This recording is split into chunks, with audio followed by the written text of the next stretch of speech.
په غزني کې د 12 ځوانانو چې د واده کولو توان یې نه درلود د یو مرستندوی بنسټ په مالي ملاتړ یې د ډله ییز واده مراسم ترسره شول. په داسې ټولنه چې ولور او د واده لګښتونه د ډیرو تر وس پورته خبروي، د ډله ییز ودونو پروګرام په لار اچول له ځوانانو سره یوه لویه مرسته ګڼل کیږي. بعضی کسا هست که میگه در عروسی دست جمعی باید عروسی نگیریم که شرم است یا بد کار است و هیچ مشکل نداره. هر کس که میگه سخت در اشتباه است. عروسی دست جمعی بهترین عروسی است، از خرج مصارف هم کم است. میگه هر کس که میگه باید جوانا کلگی باید می موضوع شرکت کنه که عروسی را در عروسی دست جمعی بگیره. اگر در عروسی ها مصارف گزاف باشه و از سوی دیگر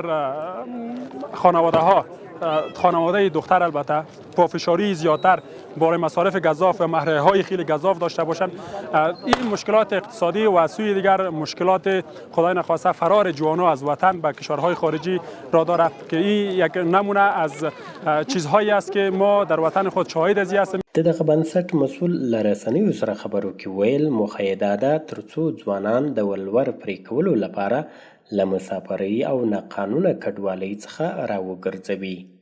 12 زوج ما عروسیش برگزار کرده ایم. عروسی دست جمعی هست.